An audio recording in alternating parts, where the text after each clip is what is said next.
She takes a probe. Says, we'll start with something simple. And he looks inside her ear. He's twisting it around in her head. And Nurse Mabel, she says, breathe in, breathe out. Nurse Mabel's got her ear to the back of Joan. Breathe in, breathe out. Okay, you can button up your shirt now. And she pulls up her shirt. Hartley's still staring in her ear. Nurse Mabel says, EC. Looks inside there. Oh, yeah, I can see that. And that's when I've had enough. You're going to feel a slight puff of air, she says, and I'm thinking, great. I just bet they're going to turn her eardrum into some kind of remote receiver, and Head'll hear everything that passes between Trickler and Joan as they meet. I just bet that's what he's up to. And I hear a sound, sounds like a rat trap, and Joan gets up, and that's when I make my move. I run through there and I act like a man, just the way I figured Brace Boy probably. I run in, and I grab the little projector, throw it to him, and I'm freaking out, and Don takes a crowbar, tries to swing out. I've seen his violence, and I'm going to report it. I write a report on it. He swings a crowbar, and I jump right through the window, and I run as fast as I can, and I created a great decoy, and she ran, and we ran hand in hand in the woods, and we had some problems in there, because I think it got so wet in the woods that some of the support ceilings down in the underground tunnel started rotting. She fell in halfway up to her chest, and the black rotting membrane of the water was pouring down, and I had an whole body there nearby. I grabbed a hold of the rest of the auto body, I pulled her back out like a baby being born. We ran on this away. Fear bonds us. Yeah, sadomasochistic bonds sometimes, but he bonds us. And we ran through the woods, and we made it up to the asylum. And I walked her through the halls. I put on the red stocking cap on her. And I put on the straitjacket on her.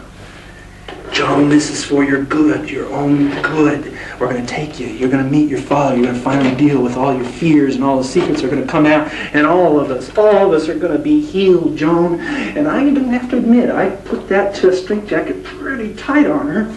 You know, I had to look real. And Brace Boy, we left him back on the fence.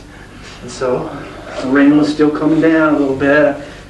You know, drastic measures are called for in drastic times.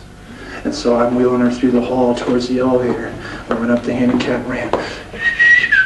I'm covered with mud, she's covered with mud. And the patients are kind of coming out of the closets now. They're coming out of these back halls and stuff, mulling towards us.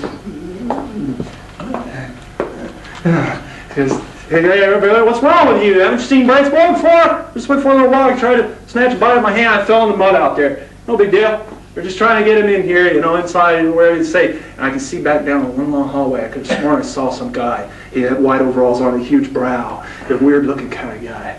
And he's sitting there with 2 jumper cables, and he's putting them on his tongue. And the whole building lit up. The lights were okay. I felt a little bit more secure at that point. And I walked her through. Joan might have seen too, because she whimpered a little. Shh, don't make any noise. Out of the back of the wheelchair, I pull a Popeye pad. Write secrets here. Write secrets here.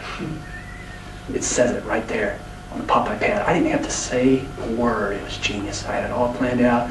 I planned these things from the beginning. I sat there, and she starts scribbling. We get into the elevator, and we're riding up. And we get there in the comms room. The big metal door opens up. I wheel in, Trickler, here's your token of trust, and you look at us. Look, here she is, Trickler. And all of a sudden, the cover whipped back. And it's Brace Boy, and he snaps like a python. And he's inches, just inches from Joan's beautiful face. And he's strapped in some straps, luckily, or else he would have bit off the whole entire chunk of her face. And I'm seeing it there. What the hell happened to Trickler? What did you guys do? And all of a sudden, when someone over there in the bed sits up, the covers, and Darling pulls him off, trying to freak me out a little bit. And he walks over to the intercom, buzzes it, and Nurse Mabel steps out from behind a pillar there and walks over and gets Joan, wheels her. Where are you taking her? Where are you taking her? She shuts the door, locks the big metal door on me, trying to lock me in, huh? What's going on here? Nothing, sir. Look, I want to know where Trickler is. Look, they're supposed to be meeting right now and supposed to be talking. I want to know where he is. So I'm going to get him out of here. This place is crazy. This place is insane, and I'm going to get him out of here. You're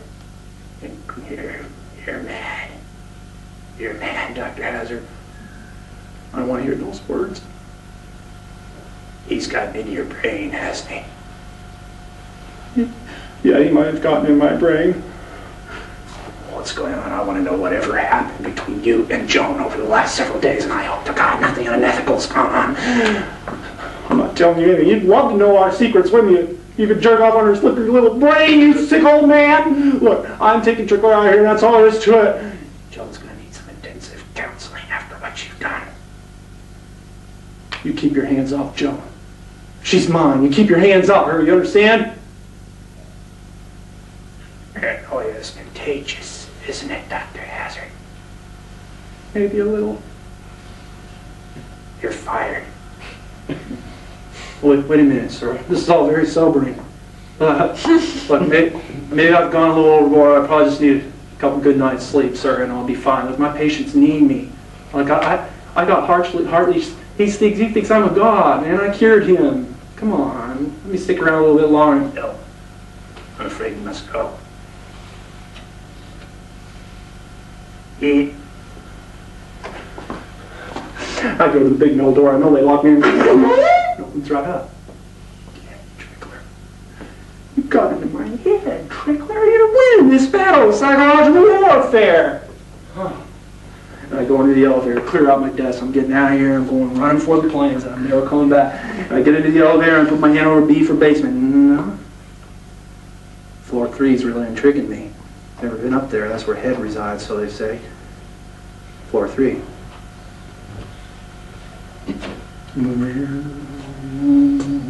I was staring through the little wire mesh window trying to anticipate anything that might be on floor 3. I get up there. It's just a real dilapidated hall. You think he'd treat himself to a little more luxury, all the money he pulls in from all these creeps. Alright. I'm looking around. Empty halls, and I'm hearing people whisper down way at this door at the back of the hall. A few giggles. Okay. I work my way towards that door through the hall. I'm close. I open the door and one little light there hanging down. It's making a pool on a little group of people. All of a sudden, all of them step back away. No luck. Nurse Mabel looks up at me. They all step back away, and I see Joan there. They cut a big square out of her head and shaved off all her hair. She has cellophane wrapped round and round and around her head. There's this giant, huge ball of gauze here, still blood on it, and sitting on her lap over her hand. And I'm wondering what the heck's going on. And Darling looks, and he's down on the ground. He's like washing up pink fluid all over the floor there. And her head rolls backwards. She's got black rings around her eyes. And old Heinrich is there, and he props her head back up. And makes her stare right at me. And I pull out my letter opener. I've had it handy the whole time. I plan ahead for things like this. And I see, you see! She did it to herself, you'd see, mister. You drove her to it, planting those crazy ideas in her mind. I didn't plant any ideas in her mind. Now, what are you gonna do? You killed her, you destroyed her. She's not dead. She can't be dead. She's almost dead. And you're gonna be in some serious trouble, little man. Look, you all step away. I see the men in black. They're stepping out of the corners of the room. About 10 or 20 of them. Stepping out of the corners of the room, coming near me. You all stay back, and I mean it. You stay back, every one of you. I'll cut you all to pieces. Look, I know how to cure. I've seen it, and I know. It's all here in my subconscious. All the clues and all the hints are here. Now I am going to cure her. Step back. Nurse Mabel looks at me kind of cynically, not knowing what to think. And all of a sudden they all scoot back a little bit. Heinrich wheels in this tray of these gleaming, beautiful surgical instruments. And Darling walks up and he's holding this black intercom. I'm going to hear the mechanoid breathing of Head from somewhere in the building.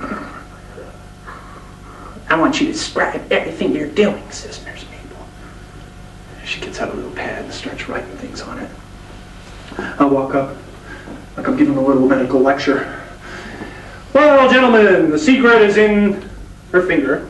Which finger? Pinky finger? No, this finger. I give them all a middle finger. I take the little knife in my hand and I swing it. And I don't know.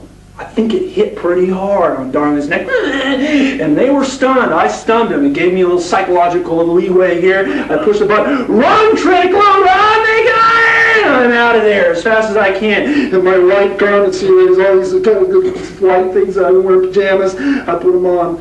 I got a little blood sprinkled all over me.